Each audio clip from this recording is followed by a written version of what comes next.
ও ঠাম্মার সাথে থাকতো। খুবই চঞ্চল ও হাসি খুশি স্বভাবের ছিল। इमली बेटी कहाँ जा रही हो? मौसी, मैं दादी की मदद करने जा रही हूँ। ठीक है, जाओ जाओ। चलती हूँ मौसी।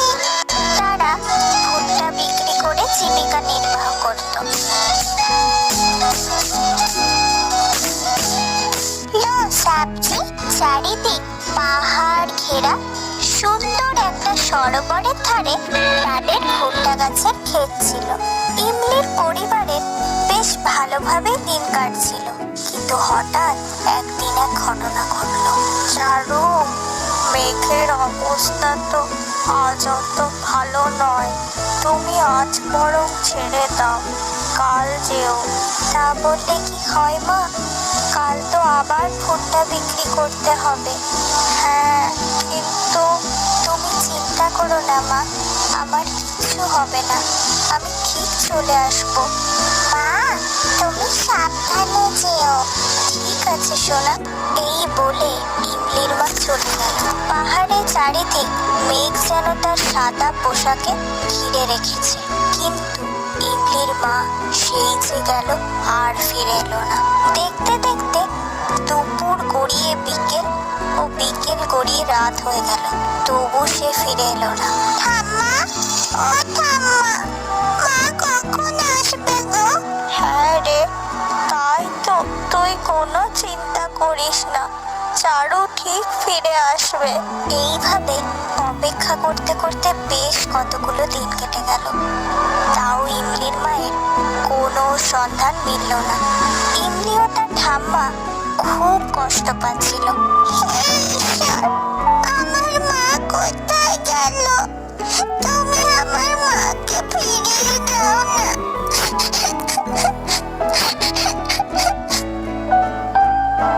সে তার মাকে খুঁজতে সরোবরের ধারে গেল, কিন্তু সরোবরের ধারে যেতেই একটা অদ্ভুত ঘটনা তার সঙ্গে ঘটল। সে সাঁকুতে হাঁটছিল, কিন্তু হঠাৎ চারিদিক লাল মেঘে ঢেকে গেল। সরোবরের জলও ধীরে ধীরে গোলাপি বর্ণের হয়ে যেতে লাগলো, কেউ যেন আকর্ষিত করছে তাকে। এদিকে আয়, আমার কাছে আয়। চোখ যেন তার স্থির, কিন্তু চেতন আসতেই সে দেখে যে সে যে সাঁকোর উপর দাঁড়িয়ে আছে সেটার কোনো শেষ দেখা যাচ্ছে না, সেটা যেন আস্তে আস্তে মিলিয়ে যাচ্ছে। এমা, এটাই সাঁকোটা আস্তে আস্তে মিলিয়ে যাচ্ছে কেন? ওরে বাবা রে! ইমলি ভয়ে ছুটে পালিয়ে গেল। কি হয়েছে ইমলি, তুই এমন হাঁপাচ্ছিস কেন? কি হয়েছে? জানো ঠাম্মা, আমার সাথে আজ একটা অদ্ভুত কাণ্ড ঘটেছে। কি কাণ্ড? ইমলি সব ঘটনা তার ঠাম্মাকে খুলে বলল। কি বলছিস? হ্যাঁ ঠাম্মা, সত্যি। ঠিক আছে, চল আমার সাথে। ইমলি ঠাম্মার সাথে আবার সেই সরোবরের ধারে গেল। টলটলে জল যেন কাচের মতো স্বচ্ছ মনে হচ্ছে।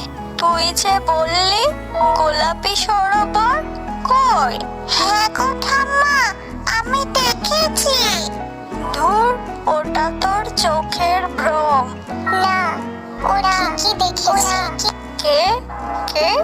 এই যে আমি, এদিকে এসো। এ কি? এ তো একটা গোলাপি ভুট্টা গাছ, আবার কথা বলছে। হ্যাঁ, আমি কথা বলতে পারি। ও যা দেখেছে সব ঠিক। এই সরোবর মায়াবী, সবই এই মাংসাশী গাছের জন্য হয়েছে। মানে? শোনো তাহলে, তোমার মা ভুট্টা তুলে এদিক দিয়েই বাড়ি ফিরছিল, কিন্তু হঠাৎ সেই গাছটাকে সে স্পর্শ করে ফেলে। এই কি, আমি জড়িয়ে যাচ্ছি কেন? কি হচ্ছে?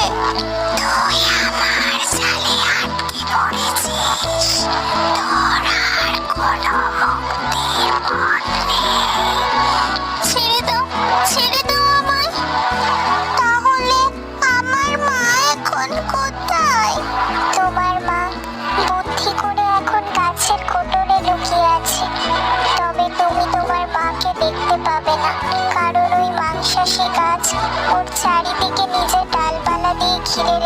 আছে। তাহলে এর উপায়? এর একটাই উপায় আছে, তোমার ওর মূল শিকড়টা উপড়াতে হবে। তার জন্য তোমাকে আমাকে উপড়ে ফেলতে হবে, কারণ ওর মূল শিকড় আমার সাথে জড়িয়ে আছে। আর একটা কথা, ভুলেও এই গাছটাকে একদম স্পর্শ করবে না। যদি স্পর্শ করো তাহলে তুমিও তোমার মায়ের মতনই বন্দি হয়ে যাবে। তুমি আমাকে উপড়ে দাও তাড়াতাড়ি। কিন্তু তাহলে তুমি তো মারা যাবে। এই মায়াময় বন্দি জীবনের থেকে মৃত্যুই অনেক শ্রেয়। ইমলি ভুট্টা গাছটার কথা মতো তাকে উপড়ে দিল। সঙ্গে সঙ্গে মাংসাশী গাছটাও পড়ে গেল।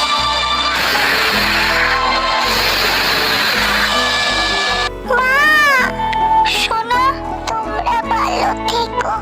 বন্ধু, কিন্তু না বন্ধু, চলি। অবশেষে ভুট্টা গাছটা মারা গেল ও ইমলি তার মা ও ঠাম্মার সাথে বাড়ির পথে রওনা